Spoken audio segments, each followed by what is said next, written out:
प्रवासी राजस्थानियों की आवाज को बुलंद करने और हर प्रवासी राजस्थानी के बीच सेतु बनने के लिए एक बार फिर आपके सामने हाजिर हूं मैं नूतन शेखावत।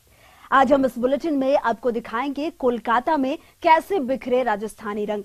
साथ ही आपको बताएंगे पुणे में होने वाले प्रवासी राजस्थानी सम्मेलन को लेकर कैसा उत्साह देखने को मिल रहा है। बुलेटिन में मराठा धरा पुणे में बसे उस प्रवासी राजस्थानी शख्सियत की कहानी से भी आपको रूबरू करवाएंगे जिसने कारोबार के साथ साथ समाज सेवा में भी कायम की है मिसाल।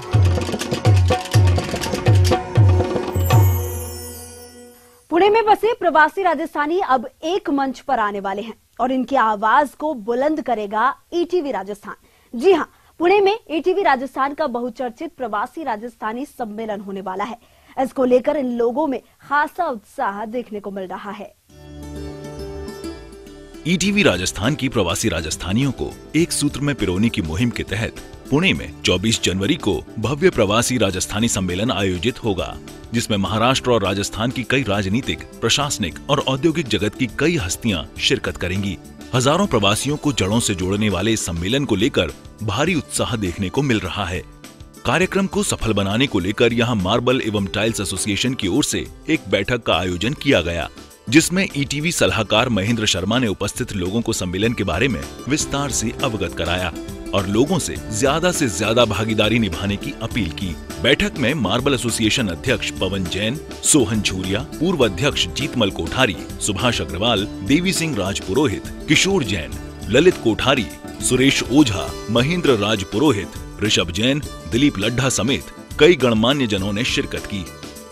हमारी मार्बल डीलर एसोसिएशन के सभी पदाधिकारी और सदस्यगण को सबको इस प्रोग्राम के बारे में बहुत उत्साह है और हम सब लोग इस प्रोग्राम में पूरा सहयोग करेंगे। इसके आतुर है हमें। कई जगह आपके सूरत में और चेन्नई के प्रोग्राम हमने टीवी में देखे, तब से हमारे मन में एक जिज्ञासा हो रही थी कि हमारे पुणे में भी ऐसा प्रोग्राम हो। मैं मार्बल एंड टाइल एसोसिएशन की तरफ से उनका बहुत हार्दिक स्वागत करता हूं और ये एक राजस्थान की संस्कृति से जुड़ने का बहुत अच्छा माध्यम है और मैं यही अपेक्षा करता हूं आगे भी ऐसे प्रोग्राम होते रहेंगे। मराठा धरा पुणे में बड़ी तादाद में प्रवासी राजस्थानी रहते हैं, जो इस सम्मेलन में न केवल हिस्सा लेंगे बल्कि सम्मेलन के दौरान होने वाले जनमंच कार्यक्रम के जरिए बड़ी बेबाकी से अपनी बातें रख पाएंगे। सम्मेलन में राजस्थानी संस्कृति को जीवंत करने वाला रंगारंग सांस्कृतिक कार्यक्रम पेश होगा, जिसमें मरुधरा के जाने माने लोक कलाकार अपनी कला का जौहर दिखाएंगे। Mahendra Sharma, ETV news, Pune. दुनिया का कोई भी कोना क्यों ना हो, प्रवासी राजस्थानी जितनी शिद्दत से कारोबार में लगे हैं, अपनी संस्कृति को जिंदा रखने में भी उतनी भूमिका उनकी रही है। विश्वास नहीं हो तो इस वक्त कोलकाता के मरुधर मेले का रुख कर लीजिए, जिसमें राजस्थानी संस्कृति की जीवंत तस्वीर देखने को मिल रही है। पारंपरिक बैल और ऊंट की सवारी, मन मोह लेने वाली राजस्थानी लोक नृत्यों और गीतों की प्रस्तुति, गांव की आकर्षक झांकियां, सालासर बालाजी धाम, मरुधरा जैसी आव भगत के साथ पारंपरिक जायका, सब कुछ तो है। फर्क नहीं पड़ता धरती कौन सी है। कोलकाता के मरुधर मेले में पहुंचने के बाद महसूस भी नहीं होता कि आप बंग धरा पर हैं। जी हां, मरुधरा से मीलों दूर ये मेला प्रवासी राजस्थान ही नहीं, स्थानीय बाशिंदों का दिल जीतने में कामयाब हो रहा है। इसमें जो है आप देखिए, ऊंट की सवारी है, घोड़ों की सवारी है, बैलगाड़ी की सवारी है, साथ में चोखी धानी है, जहां प्योर राजस्थानी व्यंजन हम लोग बैठा करके नीचे खाना खिलाते हैं। सालासर का मंदिर है, 16 ट्रुप्स राजस्थान से आए हैं फोक डांसर के। कोलकाता के निको पार्क में आयोजित हो रहे मरुधर मेले में रंगीले राजस्थान की नायाब छटा साफ देखने को मिल रही है।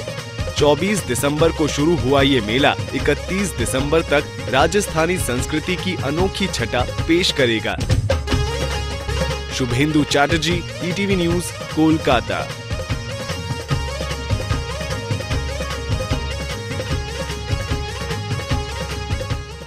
कोलकाता में बरसों पहले पहुंचे प्रवासी राजस्थानी आज भी पूरी शिद्दत से राजस्थानी सामाजिक सरोकार निभा रहे हैं। जनमानस के बीच महाराजा अग्रसेन के संदेश पहुंचाने वाली रथ यात्रा का इन लोगों ने न केवल गर्मजोशी के साथ स्वागत किया, बल्कि इस काम में बढ़ चढ़कर हिस्सा ले रहे हैं।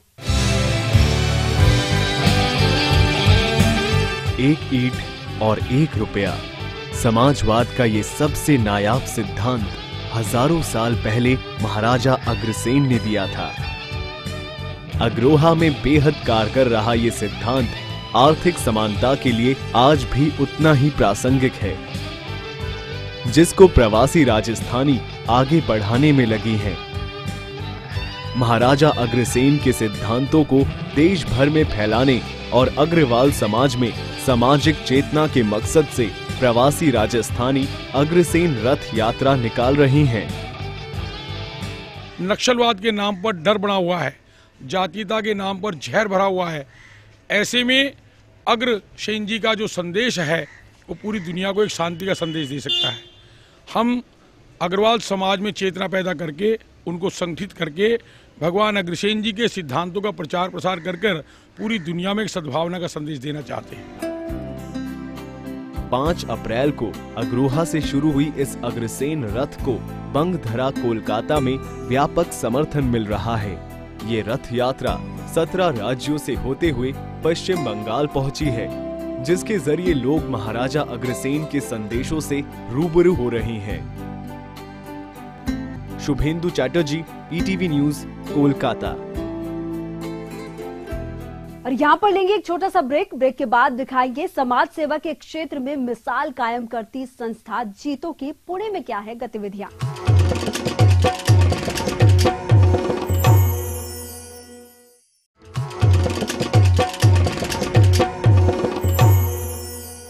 मौका चाहे कैसा भी क्यों ना हो, हैदराबाद में बसे प्रवासी राजस्थानियों का हर आयोजन राजस्थानी रंगों से लबरेज रहता है।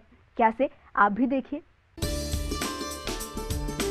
रामीरपेट में प्रवासी राजस्थानी की सांस्कृतिक संस्था बालाजी मंडल की ओर से भव्य दीपावली मेले का आयोजन किया गया। पारंपरिक राजस्थानी रंगों से सजे इस मेले में लोक कलाकारों ने एक से बढ़कर एक प्रस्तुतियां दी। मेले में प्रवासी राजस्थानी कारोबारियों की ओर से कई स्टॉल भी लगाई गई। राजस्थानी समाज हर वर्ग के, चाहे राजपुरोहित रहने दो, महेश्वरी रहने दो, जैन रहने दो, सभी राजस्थानी बंधु यहाँ हिल मिल करके ये प्रोग्राम करते हैं। कम से कम दीपावली मेला करते हैं, कम से कम ये प्रोग्राम 20-25 साल से हो रहा है ये, और सभी हंसी खुशी से हिल मिल के प्रोग्राम करते हैं हम लोग। इधर गुर्जर समाज की ओर से राजस्थान कांग्रेस किसान मोर्चा के उपाध्यक्ष कृष्ण कुमार गुर्जर के सम्मान में कार्यक्रम आयोजित किया। हैदराबाद के पेदा अंबरपेट स्थित पीआरसी लॉजिस्टिक्स परिसर में हुए इस कार्यक्रम में बड़ी तादाद में प्रवासी राजस्थानी जुटे और गुर्जर का फूल मालाओं और साफे से स्वागत किया। जो ये मेरे युवा साथी हैं, मेरे लिए हर समय तैयार रहते हैं। इन लिए इनका प्यार मुझे यहाँ हैदराबाद बुलाया, इनके एक छोटे से आमंत्रित में हैदराबाद चला आया। हैदराबाद में लाखों की तादाद में प्रवासी राजस्थानी रहते हैं, जो साल भर अपनी गतिविधियों के जरिए राजस्थान की नायाब संस्कृति को जिंदा रखने का काम कर रहे हैं। Mukesh Saini, ETV news, Hyderabad. जैन समाज की अग्रणी संस्था जीतो समाज सेवा के कार्यों में बड़ा स्थान रखती है। प्रवासी राजस्थानियों द्वारा पोषित ये संस्था दुनिया भर में व्यक्तित्व विकास के नित नए कार्यक्रम आयोजित करती रहती है। पुणे में इसकी शाखा बहुत तेजी से पहचान बनाती जा रही है। आप भी देखिए इसकी गतिविधियां। जीतो यानी जैन इंटरनेशनल ट्रेड ऑर्गेनाइजेशन, ये वो संस्था है जिसने सामाजिक, आर्थिक और व्यक्तित्व विकास के क्षेत्र में कई कीर्तिमान स्थापित किए हैं। दुनिया में जैन समाज की ये सबसे अग्रणी संस्था है, जिसके पदाधिकारियों में सबसे ज्यादा प्रवासी राजस्थानी शामिल हैं। राष्ट्र को मजबूत लीडर्स प्रोवाइड करने के लिए जीतो साल भर व्यक्तित्व विकास से लेकर खेल संबंधी गतिविधियां आयोजित करता रहता है। इस वक्त पुणे में जीतो यूथ सेल की ओर से जीतो यूथ क्रिकेट लीग का आयोजन किया जा रहा है, जिसमें 13 टीम भाग ले रही हैं। ईटीवी राजस्थान प्रवासी राजस्थानियों की आवाज को बुलंद करने की मुहिम के तहत पुणे में मौजूद है। और पुणे में जब हम यहाँ के प्रवासी राजस्थानी लोगों से मिले तो वो जीतों के माध्यम से यहाँ पर सामाजिक गतिविधियों में भी बहुत सक्रिय रहते हैं। यहाँ पर मेरे साथ में है पुणे में जीतों के प्रेसिडेंट विजय भंडारी, और विजय भंडारी जी से हम जानेंगे कि आज आप ये क्या एक्टिविटीज कर रहे हैं। यहाँ क्रिकेट का एक बड़ा आपने खेल का आयोजन किया, तो क्या आपकी एक्टिविटीज हैं जीतों की यहाँ पर? जीतो पुणे काफ़ी सारी एक्टिविटीज़ कर रहा है।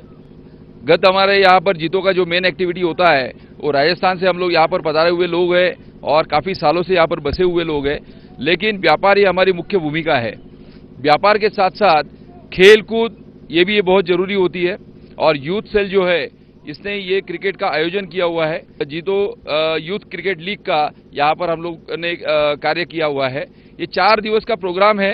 13 टीम अलग अलग पार्ट ले रही है इसके अंदर, जिसके अंदर 2 लेडीज़ की भी टीम है और 9 टीम जो है वो यूथ की है और 2 टीम जो है वो सीनियर प्लेयर्स की है।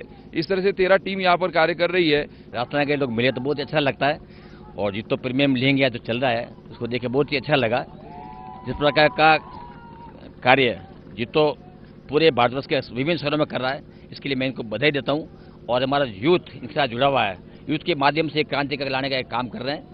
खेल के माध्यम से, जैसे इन्होंने बताया अध्यक्ष जी ने, अनुशासन की भावना विकसित होती है, भ्रातृत्व भाव विकसित होता है और एक बहुत तीक्ष्णता आती है। जीतो जैन समाज का एक संगठन है जो कि हालांकि राजस्थान से जुड़े हुए लोग हैं, और हमारा ध्यान बहुत कम खेल में रहता है। तो खेल के क्षेत्र में इस तरीके से हम लोग ध्यान देने जा रहे हैं, ये बहुत अच्छी बात है। क्रिकेट के सिवा और भी गेम में जीतो ध्यान देने जा रही है। काफ़ी लोग 4 महीने से जुड़े हुए हैं, करीबन 500 यूथ लोग हैं जो इस कार्यक्रम के पीछे है। काफ़ी नए प्लेयर्स उभर के आ रहे हैं, और क्रिकेट के साथ साथ यानी खेलकूद के साथ साथ बहुत सारी बिजनेस रिलेटेड, रिलीजन रिलेटेड भी एक्टिविटीज़ होती रहती है। So it's a very good platform for all of us to grow together. इससे और एक एक्सपीरियंस भी बढ़ता है, और जो हमारे 500 लोग हैं जो एक दूसरे को जानते नहीं, इससे और अच्छे से जान भी पाते हैं एक दूसरे को। जीतो ने जैन उद्योगपतियों, बुद्धिजीवियों और सामान्य व्यापारियों को एक मंच पर लाकर व्यापारिक विकास और मानव सेवा के नए रास्ते खोलने का काम किया है। साथ ही दुनिया में अहिंसा को बढ़ावा देने, भुखमरी और बीमारियों के खात्मे की दिशा में भी महत्वपूर्ण योगदान दिया है। Mahendra Sharma, ETV news, Pune.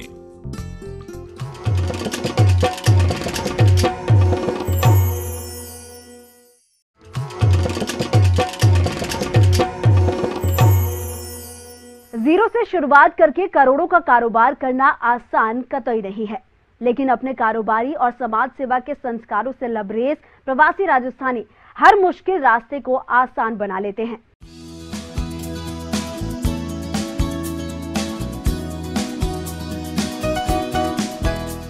राजेश कुमार साकला यानी वो प्रवासी राजस्थानी शख्सियत जिनकी ख्याति जितने पुणे के कारोबारी गलियारों में है, उतने ही समाज सेवा के क्षेत्र में इनका योगदान राजस्थान की शान में 4 चांद लगा देता है। मराठी माटी पर मरुधरा का मान बढ़ाने वाले जोधपुर के इस लाल ने स्कूली गलियारों में ही कुछ बड़ा करने का मानस बना लिया था, और पढ़ाई पूरी करने के बाद पुणे में किया भी कुछ ऐसा ही।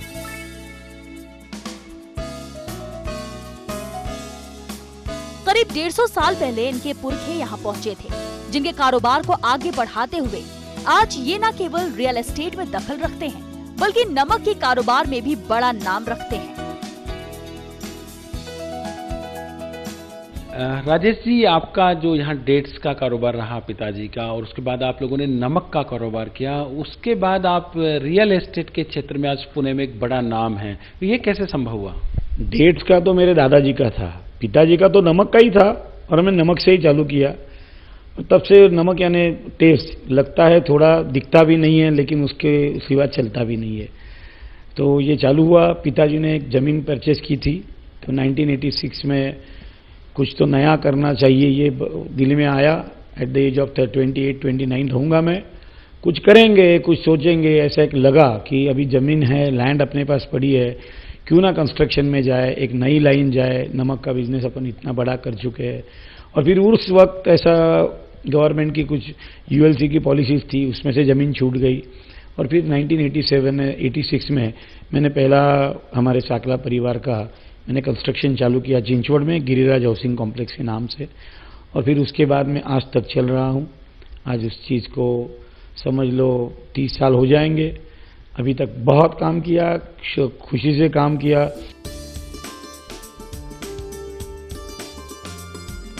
अपने लिए तो सभी करते हैं, जो दूसरों के लिए करे वो होता है सच्चा राजस्थानी।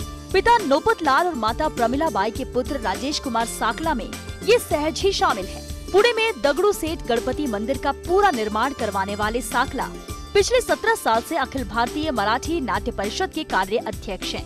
ये जैन समाज के अग्रणी संगठन जीतो के महाराष्ट्र जोन चेयरमैन, दुनिया में महिलाओं के लिए काम करने वाली संस्था वर्ल्ड ऑफ मदर के कार्यकर्ता, सचियाई माता मंदिर भारतीय विद्यापीठ के चेयरमैन, अष्टविनायक तिरुमाला तिरुपति के ट्रस्टी, जैन विद्या प्रचारक मंडल के संयुक्त सचिव, सिरगांव साई मंदिर के ट्रस्टी और प्रमिला बाई नौपतलाल साकला चैरिटेबल ट्रस्ट के अध्यक्ष होने के साथ ही दर्जनों संस्थाओं से सक्रिय तौर पर जुड़े हैं। किसी किसी को हॉबी होती है, वैसे मेरा एक छंद है कि कहाँ पर भी जहाँ पर भी कुछ चीज़ें चाहिए तो वहाँ जाके खड़ा रहना। मैं सांस्कृतिक सेवा करता हूँ, यानी अखिल भारतीय मराठी नाट्य परिषद का मैं कार्याध्यक्ष हूँ, चिंचवड पिंपरी ब्रांच का 17 साल से कार्याध्यक्ष हूँ। जहाँ मतलब जो सांस्कृतिक ठेवा जिसे बोलते हैं, कला नाट्य क्षेत्र संगीत, इसमें काम करता हूँ। मंदिरों में काम करता हूँ। अखिल पुणे के जो श्रीमंत दगड़ू सेठ हलवाई गणपति मंदिर बना है, वो मंदिर से मैं जुड़ा हुआ हूँ। ईटीवी राजस्थान पुणे में एक प्रवासी राजस्थानी सम्मेलन का आयोजन करने जा रहा है। इससे पहले बेंगलोर, सूरत, चेन्नई, मुंबई में बड़े आयोजन किए। इस मुहिम के लिए आप क्या कहेंगे? अच्छा काम है। वैसे भी पुणे में राजस्थानी बहुत है। राजस्थान के हर चीज़ में पुणे में राजस्थानी आपको हर बिजनेस में मिलेंगे, छोटा बिजनेस हो बड़ा बिजनेस हो। और हम तो चाहेंगे कि आप ऐसा प्रोग्राम करो, पुणे के राजस्थानी लोगों को इकट्ठा करो। जीतो में हम जैनों को कर रहे हैं, राजस्थान के हिसाब से पूरा राजस्थान के लोगों को इकट्ठा करो, कि ताकि हम सबको मालूम पड़े कि हमारी स्ट्रेंथ पुणे में क्या है। एक नमक और रियल एस्टेट कारोबारी, कर्मठ सामाजिक कार्यकर्ता और भगवान गणेश का सच्चा भक्त। दैनिक जीवन में कारोबारी व्यस्तता के बावजूद ये सभी रूप साकला में सहज ही देखे जा सकते हैं। दूसरों की सहायता के लिए हर पल तैयार रहते हैं। और बात जब खान पान की हो, रहन सहन की हो या फिर रीति रिवाज की, तो मायर की महक इनसे कभी दूर होती ही नहीं है। Mahendra Sharma, ETV news, Pune.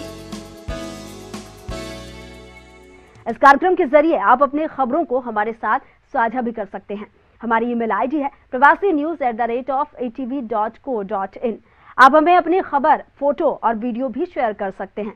हमारे व्हाट्सएप नंबर है 0707 367 8888 पर। तो दीजिए इजाजत, नमस्कार।